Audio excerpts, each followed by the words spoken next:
So today I'm joined by Dr. David Feifel. David, how are you? I'm very good, Claire. It's good to see you. It's good to see you, and you are our first guest. Well, I'm really honored. You should be honored. Really That's honored. a big thing. I hope they don't cancel the podcast after seeing me. We'll see how it goes. Okay. We'll judge that Thank at the you. end. Okay. A lot of pressure. Oh, no pressure, no pressure. So, Dr. David, for people that don't know you, you run the Ketamine Neuropsychiatry Institute in La Jolla. That's correct. So we're going to get onto that a bit later. But first of all, why did you get into this line of work? Oh, wow. I've always been fascinated by the brain. And actually, early on, I was fascinated by the whole idea of consciousness. And when I thought about what I wanted to do with my life, I realized that the brain is sort of really everything we are and everything we perceive, and even things that I might study, in terms of more concrete things like physics, ultimately are a production of the brain, how we view the world and how we view the laws of the world, and so I became very interested in that. And originally, I didn't know how to go about that, whether I just would be a brain scientist, a neuroscientist, or I would be a neurologist. And so I ended up deciding that I wanted to become a physician and a neuroscientist. And and I was initially just mostly interested in the sort of the academics of it, the research.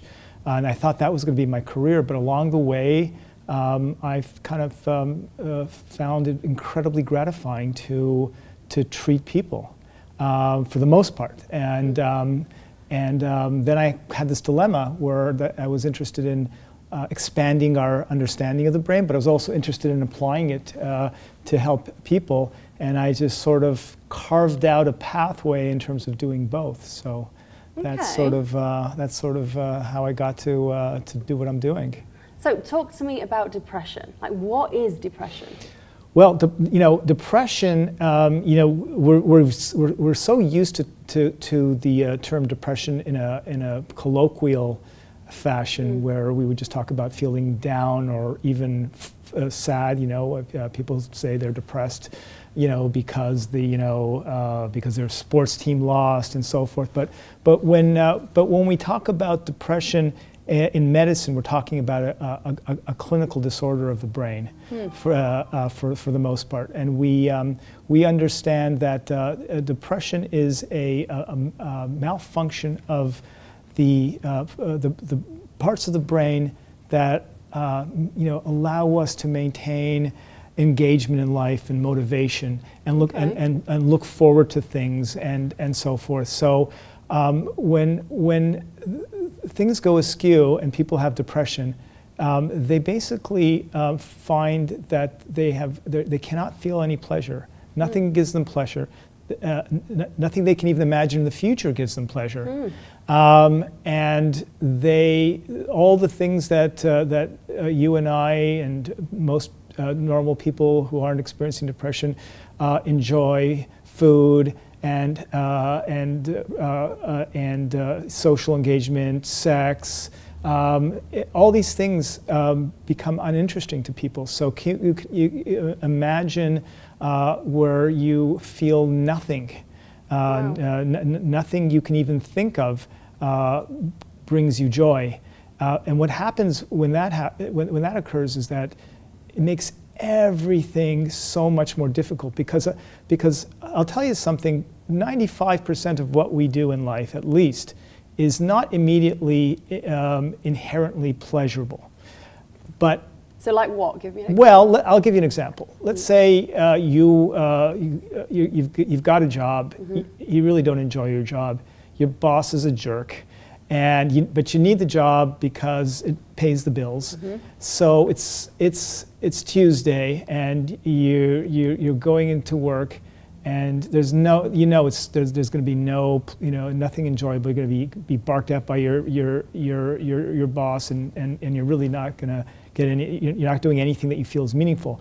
So our brains have an interesting trick.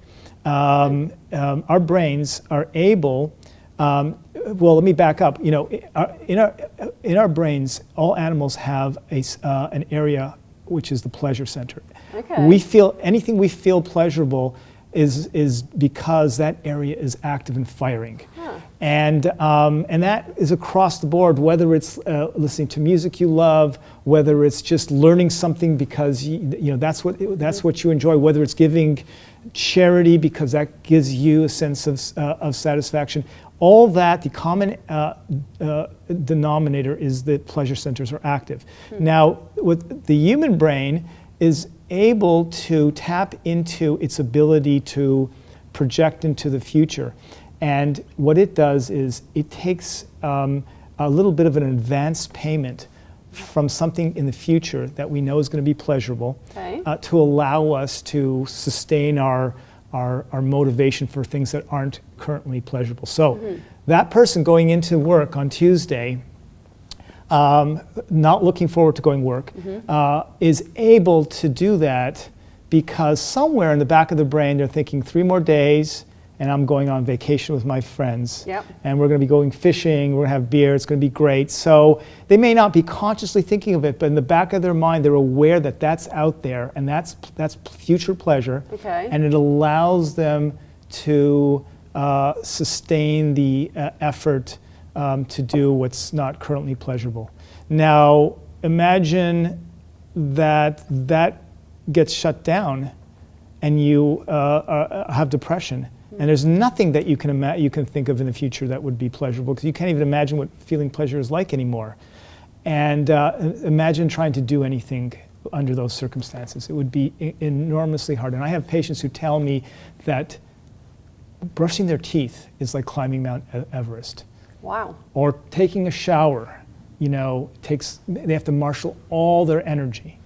Now, there are some people who are able to, on the outside, you know, go to work, get through a day's work, and even put on a face that allows them to, you know, nobody to know that they're depressed. But they will come home and they'll tell me, and they're depleted, and they'll get in bed, and you know, they're just basically doing it because there's enough enough energy not to lose their house or the money that pays for their children just to do this, but that's all they can do, and there's no joy in life. They're just taking care of business.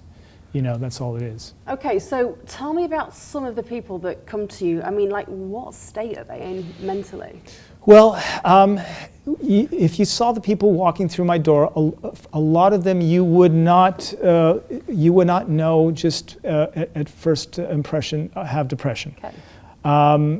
But they'll very quickly tell me, you know, a scenario much like I described, where, you know, they haven't felt any pleasure for years, sometimes decades, and they may be employed. Many of them aren't even able to work anymore. They've lost their job because they just couldn't sustain that you know, that output of energy and the concentration. And if they do, it's probably all that they do. And many of them will just break down in tears as we go through, you know, the lost years of their lives, because most of them have, by the time they've got to me, they've been experiencing depression for years, because my practice is focused on people who have tried other treatments unsuccessfully. Okay, so let's now talk about Kedema. And talk to me through some of the treatments that you offer there, because as you just said, the people that are coming to you, this is the end of the line for them in a lot of cases. They've tried many other things. Correct. Talk to me about the treatment that you offer at Kedema. So Kedema was developed really with the concept of being a place that was going to offer people treatments that are not conventional. They're not the first line treatments, and they're treatments that are sort of a level up from the kinds of treatments you might get from your family doctor or even from sort of a community psychiatrist if you started to see somebody for depression. Right now, we have two major treatments, and I will back up a little bit because it's important to know why these treatments are important. Well, the reason I really became very interested in new kinds of treatments was when during my time at UCSD, where I was there for 20 years as a professor, I became very frustrated because our mainstay treatments are talk therapy and antidepressant medications. And though we have a large number of antidepressant medications, they are very much a kind of a rehashing of the same sort of mechanisms or chemistry in the brain. Unfortunately, while they work for some people, there's a lot of people who just do not get any relief from either the talk therapy or the antidepressants, which means that a lot of people are quite desperate. They've tried a number of antidepressants. And I was getting patients referred to me from other doctors as sort of the expert in these kinds of treatments, and I didn't have a lot to offer because they'd already been on a dozen of these antidepressants in all kinds of combinations. And I thought, we have to develop something better than this. We have to have more options than just these treatments, which again, for some people work perfectly well, but for too many people just don't cut it. And so I became really focused on trying to identify emerging treatments. And fortunately, about between 10 and 15 years ago, there was two lines of new treatments that were being developed that I saw had a lot of potential. And today at Kadima, those two treatments are our mainstays, and we're of course always keeping an eye out for additional options. Okay, so talk to me about the two main treatments you offer. What are they? One of the treatments is called transcranial magnetic stimulation, and the other one is called ketamine. TMS? TMS for short. Yeah. Okay. Yep. Okay, so tell me about that first of all. What does that do? So TMS, which by the way was approved by the FDA first in 2008 for depression, and more recently it's been approved for obsessive compulsive disorder, and we anticipate there'll be more and more conditions, not only psychiatric but neurological conditions like Alzheimer's and stroke and so forth being approved. So to understand what TMS does, we have to take a step back and understand what the brain does and what it's composed of. The brain is a somewhat mysterious, extremely complex biological computer. It's got 85 billion brain cells in it, which in essence are these biological wires. They fire. There's electrochemical activity occurring in our brains all the time in these 85 billion cells that run in various circuits, and different circuits are responsible for different things. So as you are listening to me now, you're able to understand what I'm saying because there's a part of the brain. So just for people that are listening to us, what have you got in your hand, David? I've got, this is my spare brain, which I carry around. With one of and those. And sometimes it's not even enough. This is a model of the brain. And the outer layer is the cortex, which is sort of the most recently evolved area, and for which humans have sort of the most sophisticated version of. And we know, we were able to attribute a lot of different functions to different areas of the brain. So I had mentioned that you're listening to me, and initially these meaningless sounds are coming through your ear, being turned into electrical impulses through the nerves in your ear. that send those impulses to an area around here at the back, Okay. sort of this. So what kind of size is this? This You're is, circling your finger. How big a size? would that be? This brain is a little bit smaller than scale. Okay. So in an actual brain, it's probably the size of a silver dollar. Okay. And that is sort of the auditory area. It's an area called Herschel's area, and it takes that meaningless sound and it converts it to meaningful concepts based on your knowledge of language and all your experiences. So it taps into the vast knowledge of the rest of your brain, and those sounds make sense to you, and you understand. And you're able to, in a way, read my mind because my thinking and your thinking become synced. You understand what I'm trying to express. Okay. When you're looking and seeing me, the area at the very back of the brain, called the occipital cortex, that's the visual area. So that is active. So you see, the brain is this remarkable organ with many small wires that communicate with each other, and the firing pattern at any given time is what we experience, and that also includes our emotional state. There are areas that are responsible for how we feel. There are areas that are responsible for joy, for fear, for anxiety.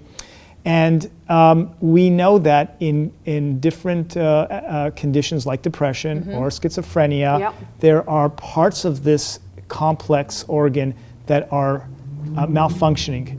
There are circuits that are too active or underactive.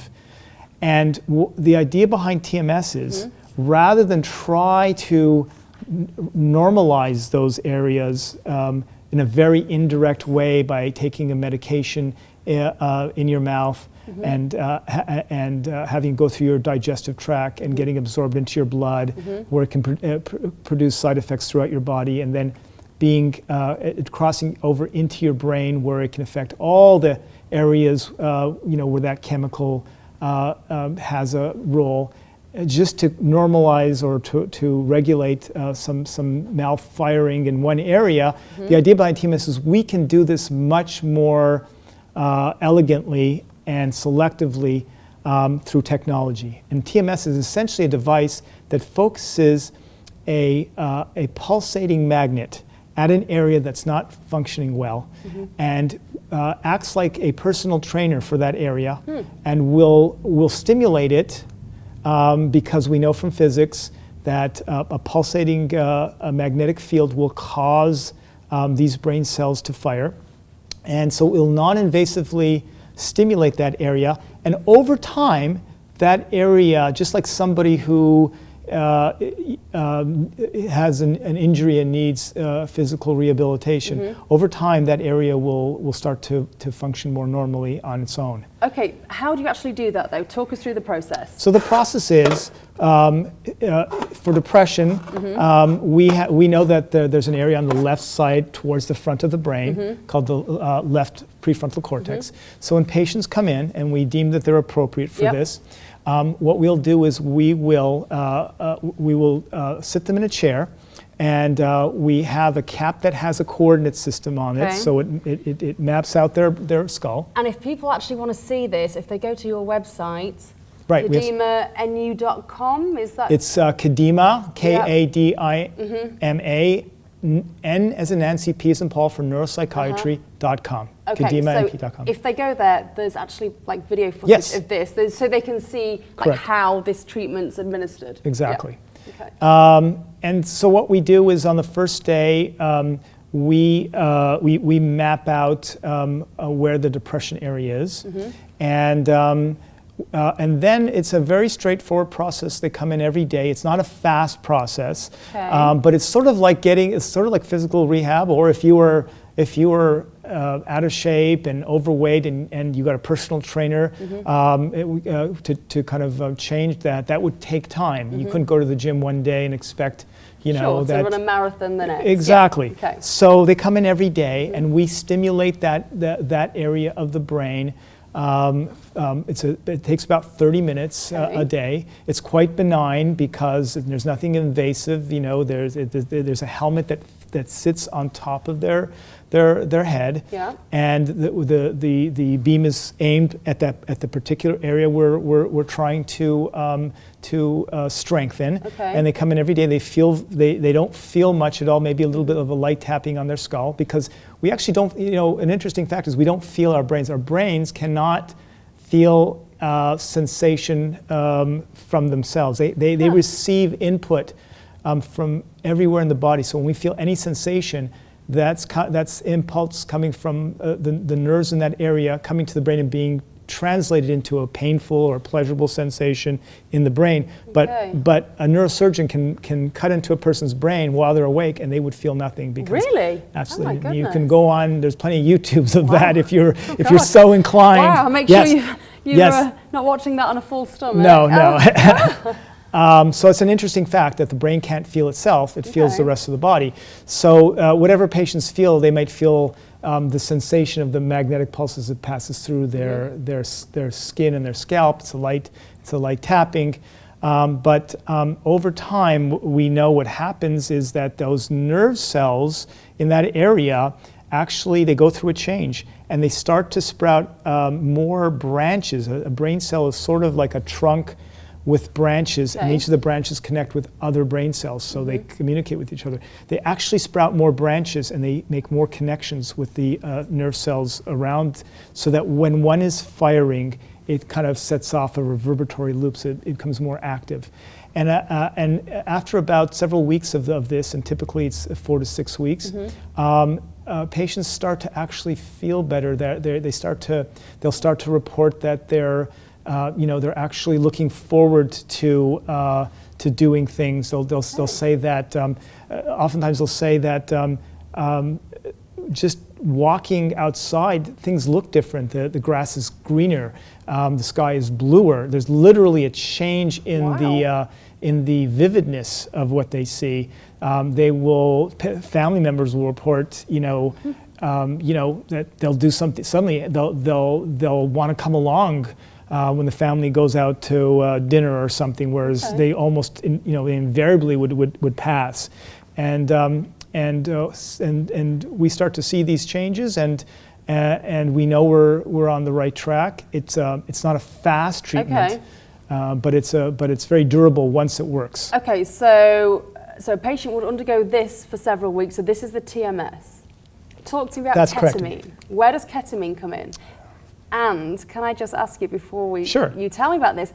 Ketamine, I thought, okay, I don't want to show my age here, but maybe in the early 2000s, and I was back in rainy old Yorkshire, going out clubbing, Right. ketamine was a recreational drug. People around me used to take ketamine, and isn't it a horse tranquilizer? It is a recreational drug. It is a horse tranquilizer. Yeah. So how has it come from that to being used in a medical setting? Great. It's a great story of medical discovery.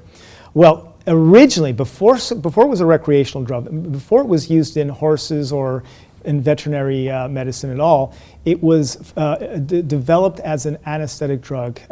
It was first synthesized in the 60s, so it's been around for a very long time. Yeah. And still to this day, its main use, by far, is an anesthetic. It's still one of the most popular anesthetics. So it's used in the medical profession, but not in a psychiatry? Not until recently. Until recently. Right. So, and just to kind of add, the FDA has approved a version of it, which we'll come on to later. But right. Tell me, let's narrow it back down to ketamine and how you use it in your clinic. Okay, well, this is a really, I think this is a very exciting story, because it really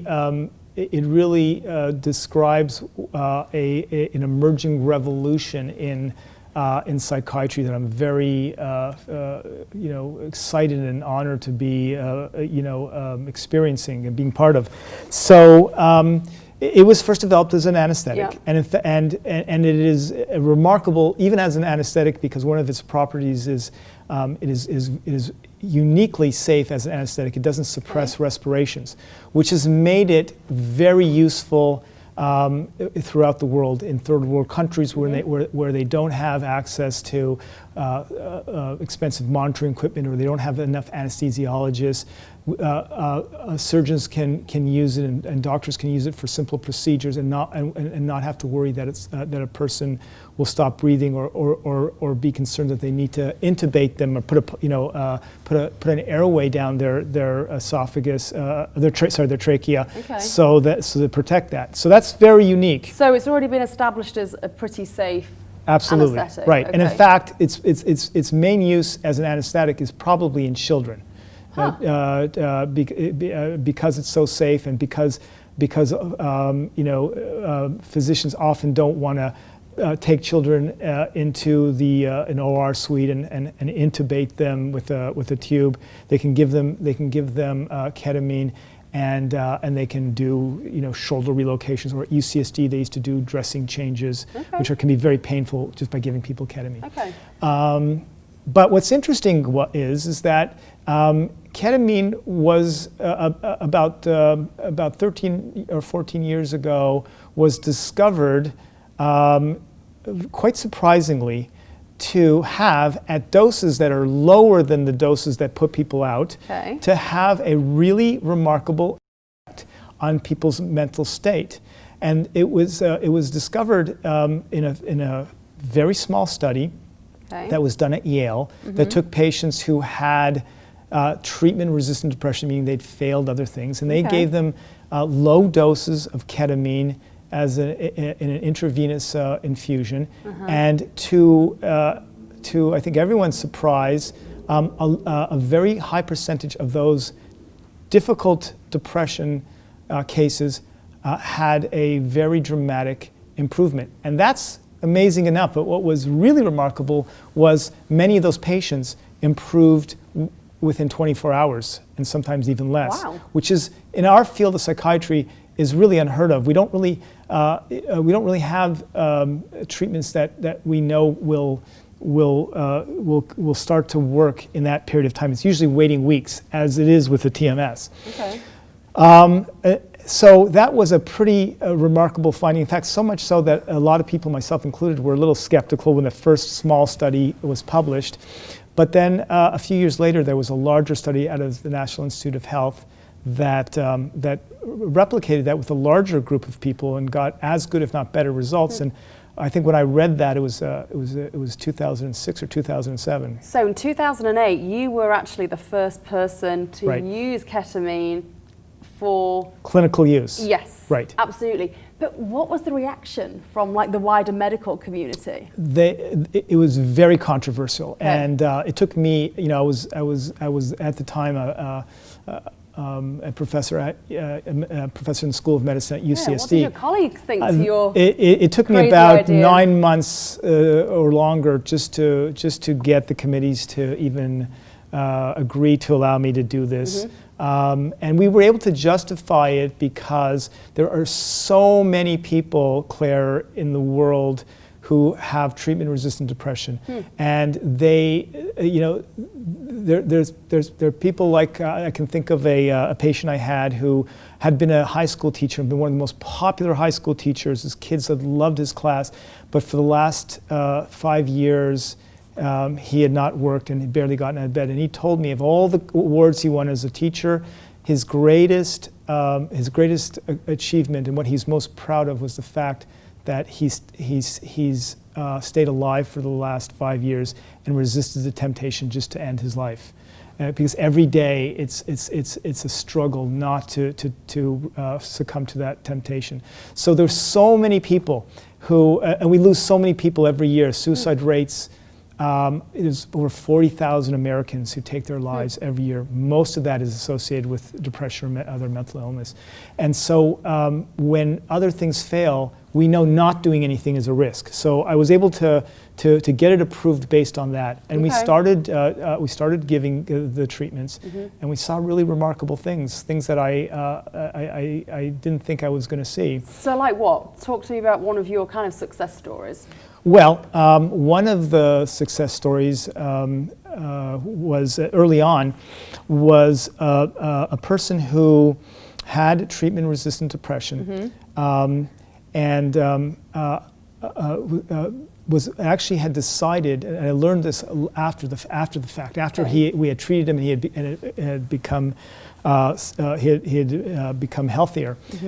He had decided to end his life, and actually had picked a date to commit suicide. He had actually obtained a kit from a group in Scandinavia that helps people, end their lives. End their lives in a non-painful kind of a way. And he assembled this kit. He had already, and he somehow heard about these research studies with ketamine, and he was a resident of Los Angeles, and he had looked up if anyone was providing it, and he found out that one of the only people providing it, lo and behold, was just down the road in San Diego. And he had emailed me, and the truth be known, I didn't respond because I was actually being inundated at the time with people emailing me. And he told me later that he said he was going to try one more time. And when I went back, I had chills finding his email. It said, this is all I can barely do is to email you. I hope you see this. Please consider me. Well, I had finally gotten through my inbox and contacted him. He came down. We assessed him. We felt he was a good candidate. He didn't reveal that he'd already set a date. Okay. We set the date for the infusion. We were giving it as an intravenous infusion, and he we thought he was having a bad reaction because we heard what seemed like sobbing, and we actually stopped the infusion, and I went to check on him, and indeed that's what it was. He was sobbing, and he said. Because let me just stop you there. Yeah. You actually stay with the patients for the first 30 minutes of their treatment. Right. It's myself or somebody else. So someone Right. is there. Right. Yeah. Okay. He said that for the first time in his life, he understood what it's like to feel normal and to feel, and to feel like a good person. Because a lot of times in depression, people have extremely negative self-derogatory thoughts, like they're worthless and they're just taking up space. And it turns out that he had a very, very difficult childhood, and he never received sort of some of the validation that we think about as a normal process of being loved and so forth. And it was the first time, and this was somebody in his 40s who felt that. And we were able to continue to treat him. He's well to this day. Wow. We keep in touch, and he's very successful. And to give you an example, because in case your listeners feel that people with depression are non-functional, or this was a person like fit a stereotype. Exactly. Yeah. This was a person who actually was his business was taking off. And he had sort of a dream sort of breakthrough in terms of a contract, and he told me that the clients were calling to kind of finalize the details, and he couldn't pick up the phone. He just couldn't do it, and he knew that he was letting his dreams slip through. But he just couldn't do it, and that just goes to show you that that a lot of these people are bright, they're creative, they have a lot to offer, but they're just so shut down. So those were the kinds of experiences that made me realize that this was really something new. And what's interesting about ketamine is it's a model, if you will, for a whole series of medications. Now you think of ketamine. You mentioned it's a recreational drug, and indeed, it has been utilized by many people recreationally because it has mind-altering properties. Okay. The same mind-altering properties that can be therapeutic can also be used if you're seeking just a new experience or wanting to just recreationally change your state of mind.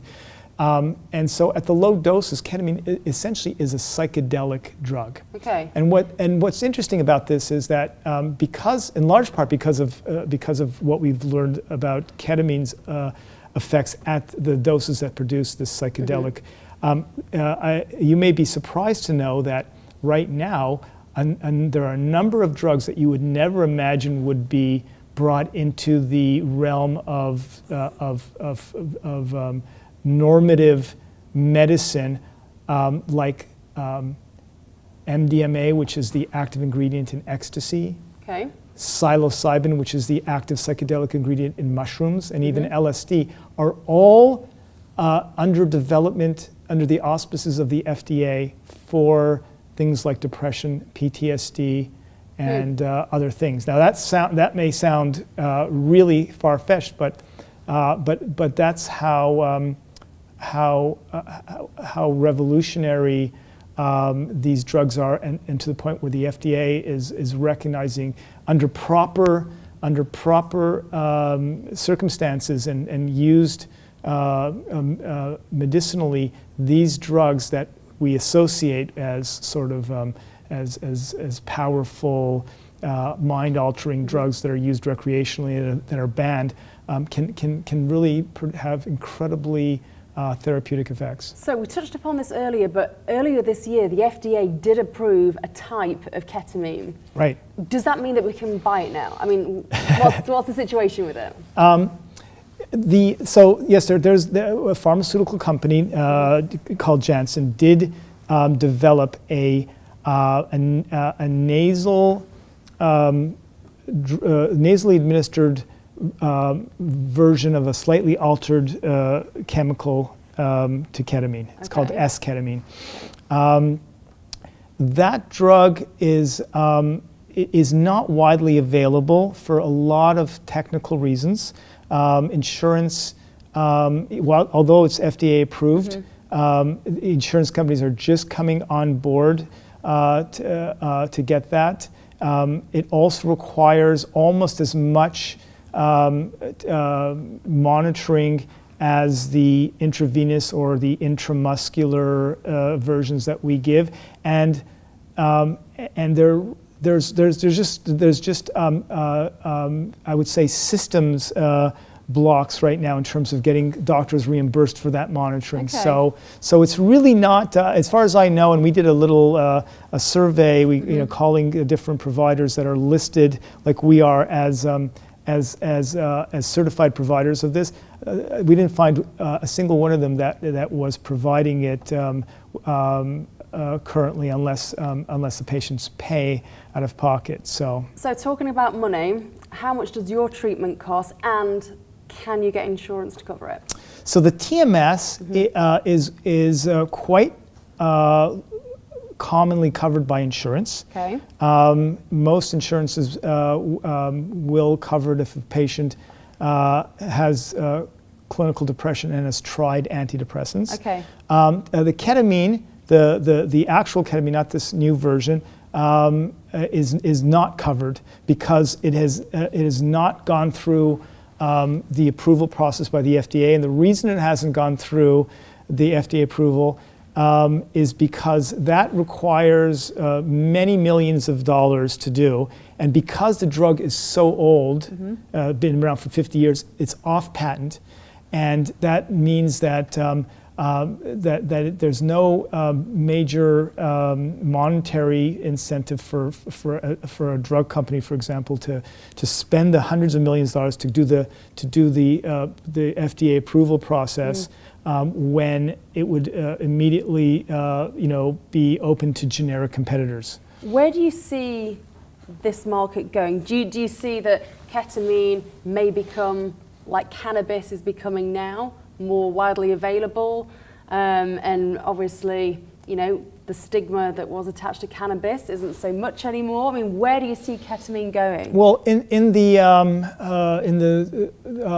dozen or so years that I've been using ketamine to treat people with psychiatric conditions, I've seen a major transformation. As I mentioned early on, it was very uncomfortable because there were a lot of people who felt it was very inappropriate to be giving this drug that is a psychedelic drug, and club drug, and and hasn't been tested, with repeated, because you need to kind of continually give this to patients on, repeatedly to maintain the effect.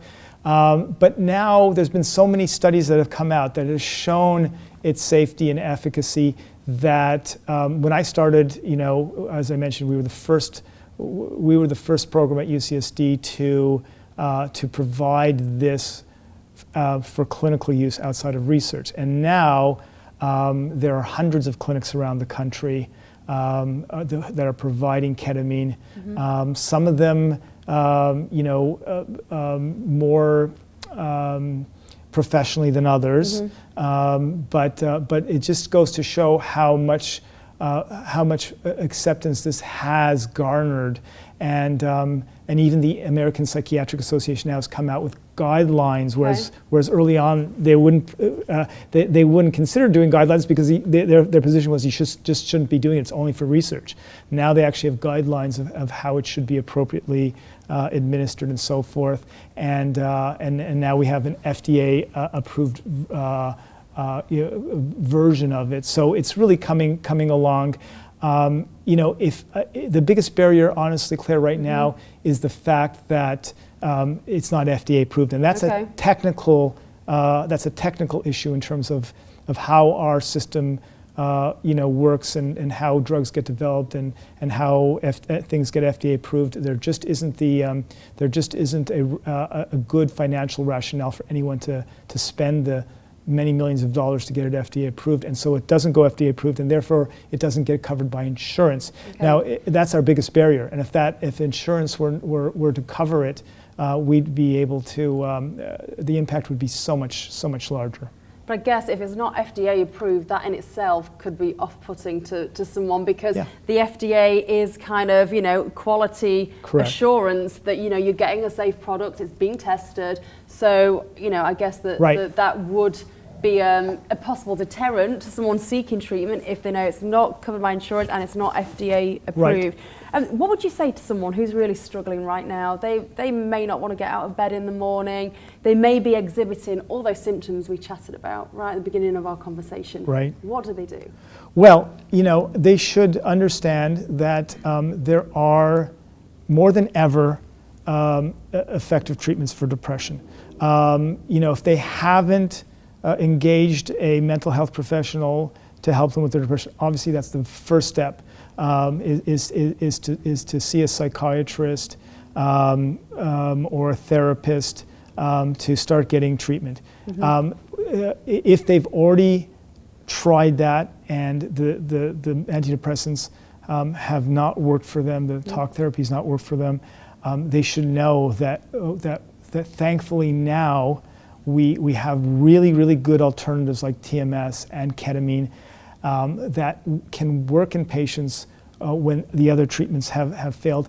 And they should also know that we are finally in a place in the field of psychiatry where we are seeing a pipeline of really new and different treatments coming down the road, whereas for many years we were kind of spinning our wheels with the same old versions of treatments that we've had for decades. So finally, it seems like we're getting a little bit unstuck, and we're making progress, and it's a really exciting time. So even if they're not finding anything that is doing it right now, there's reason to hope. And what gets me up in the morning and going into work is the amazing gratification we get from so many people who will say, 20 years I've tried everything, and it seems like I'm just starting to live now. And we get so many cases like that. Of course, we don't get it doesn't work all the time, and that's our goal is to have enough treatments and to find ways to use the ones that we have in a way that will be able to to get everybody who walks through the door to that place. But right now, just the fact that we see so many people reclaiming their lives. And when you treat a person, it's often not just the one person's life you change, but it's family members. And I've had people, write me letters and emails saying, "Thank you for giving me my mother back and my spouse back, or my child back," and so forth. Yeah, because this isn't just affecting the individual. I mean, it's far-reaching. It's going to impact the family. I mean, how can family members help in this situation? What do they do? Well, I think the first thing is getting educated. The thing about depression and psychiatric illnesses, it's much harder for people who aren't experiencing them to understand what's going on. It's much easier for us to understand a fractured limb, even cancer. We get that there's something in the body that's out of whack and is causing illness and is life-threatening. But it's very hard to understand why somebody who's intelligent and ambitious just can't get out of bed, just can't get anything done, just doesn't want to pick up the phone, regrets every morning when they wake up and they realize that they're still alive. It just seems so alien to people, because we have this sense that we're in control of our feelings, but the truth is that's true to an extent. But when the machinery that is responsible for those feelings malfunctions, it's really not in our control. And I've had patients say to me, "I feel horrible on top of the depression because I have a wonderful family, and I have and have no financial worries, and I've had a wonderful career, and I should really be enjoying life, and yet every day when I literally can hear a patient saying these words to me every day. Despite all that, every day when I open my eyes and I realize I'm still in this world, I'm disappointed because I don't want to be here anymore. And I feel terribly guilty because I know there are people in really bad circumstances, and I feel terrible that I feel this way about my very good circumstances. And yet Anthony Bourdain, Kate Spade, exactly, high-profile celebrities who had everything to live for. That's a and great just couldn't. Right. Despite it all, it didn't satisfy, their soul's, need for happiness and contentment. We may have looked at them with envy, and they hated being in their skin. How does this work affect you? Because it's got to impact you to an extent. You're sometimes dealing with people, David, who are literally on the edge. They're telling you that they have nothing to live for. So how does that affect you? Well, I've sadly lost patients as well, because we don't always win the battle. But and how does that impact you? Well, I'll tell you. Overall, despite what you might think, it actually personally is improves my quality of life, because it makes me more grateful. What, when you lose a patient? No. You need to clarify this. Sorry. Losing a patient is devastating. Yeah. But it makes me more grateful in my own life. Okay. It really puts a perspective on things, and it makes me feel that but for the grace of God go I. And if I can be on this side of the equation and offering help to others, that is a privilege, because any of us could very easily be on the other side of this or any other medical condition. So I really view what I do and medicine in general is really this almost holy, noble endeavor, where those of us as medical providers are given these amazing opportunities and tools to help other people, and to be in a position of giving, because as I said, we could easily be in the other position. So it just, when I'm feeling a little sorry for myself, I just think about the struggles my patients go through every day just to get through a day. Just to get through a day and stay alive and not succumb to the temptation of exiting, and it just puts everything in perspective. Wow. And we can't not have a chat about Kadima without mentioning the true star of the show, Copper the dog. Copper the dog. For anyone that doesn't know about Copper or who would like to, have a little sneak peek, Copper, there was a lovely, cute video on your website of Copper in action. Yes. But tell us, what does she do? And with produced and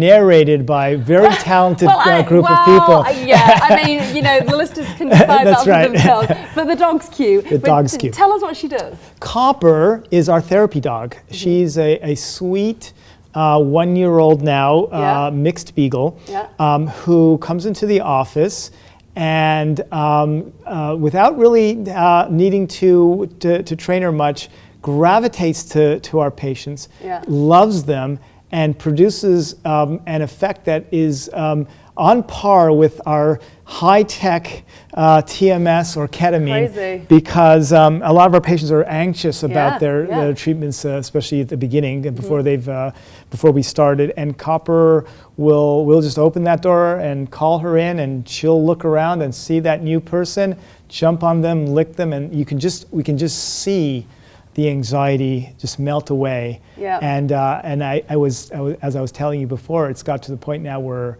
people are coming in and asking for Copper or trying to schedule their treatments at a time when Copper will definitely be in, because you might need to clone her. We might we might need to do that, absolutely. So it's really it goes to show you the amazing therapeutic property of not just medicines, but there are natural medicines that affect our brain and just tap into those circuits of happiness and pleasure that are so powerful. So we consider her as part of our armamentarium, just like any of our treatments.